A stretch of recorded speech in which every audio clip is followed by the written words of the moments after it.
രാഹുൽ മാങ്കൂട്ടത്തിൽ നിയമസഭയിലെത്തിയാൽ അകത്തും പുറത്തും പ്രതിഷേധിക്കുമെന്ന് എം.വി. ഗോവിന്ദൻ. യുവതികളുടെ വെളിപ്പെടുത്തലിന് പിന്നാലെ പാർട്ടി അംഗത്വത്തിൽ നിന്നും സസ്പെൻഡ് ചെയ്ത രാഹുൽ മാങ്കൂട്ടത്തിനെതിരെ നിയമസഭയ്ക്ക് അകത്തും പുറത്തും പ്രതിഷേധിക്കുമെന്ന് CPM സംസ്ഥാന സെക്രട്ടറി എം.വി. ഗോവിന്ദൻ.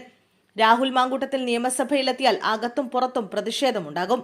ജനങ്ങളെല്ലാം പ്രതിഷേധത്തിലാണ്. കോൺഗ്രസ് പ്രതിരോധിച്ചാൽ പ്രതിരോധിക്കട്ടെയെന്നും എം.വി. ഗോവിന്ദൻ പറഞ്ഞു. അതിനിടെ രാഹുൽ മാങ്കൂട്ടത്തിന്റെ ഓഫീസിലേക്ക് BJP മാർച്ച് നടത്തി. രാഹുൽ മാങ്കൂട്ടത്തിന്റെ രാജി ആവശ്യപ്പെട്ടാണ് ഓഫീസിലേക്ക് BJP മാർച്ച് നടത്തിയത്. ബാരിക്കേഡ് മറിച്ചിടാൻ പ്രവർത്തകർ ശ്രമിച്ചതോടെ BJP പ്രവർത്തകർക്ക് നേരെ പോലീസ് ജലപീരങ്കി പ്രയോഗിച്ചു. പ്രവർത്തകരെ പോലീസ് അറസ്റ്റ് ചെയ്ത് നീക്കി. സമാധാനപരമായ പ്രതിഷേധത്തെ പോലീസ് അടിച്ചമർത്തുന്നുവെന്ന് BJP പ്രവർത്തകർ ആരോപിച്ചു. രാഹുൽ മാങ്കൂട്ടത്തിൽ മണ്ഡലത്തിലേക്ക് വന്നാൽ തടയുമെന്ന് BJP നേതാക്കൾ വ്യക്തമാക്കി. രാഹുൽ മാങ്കൂട്ടത്തിലിനെ ഔദ്യോഗിക പരിപാടികളിൽ പങ്കെടുപ്പിക്കാൻ സമ്മതിക്കില്ലെന്ന് BJP നേതാവ് C. കൃഷ്ണകുമാർ പറഞ്ഞു. MLA എന്ന ഔദ്യോഗിക പദവിയുടെ പേരിൽ പങ്കെടുക്കാനെത്തുമ്പോൾ തടയുമെന്നും BJP പറഞ്ഞു. ഇതിനിടെ BJPക്ക് പിന്നാലെ CPM-ഉം കരുതിയിരിക്കണമെന്ന മുന്നറിയിപ്പുമായി VD സതീശൻ രംഗത്ത് വന്നു.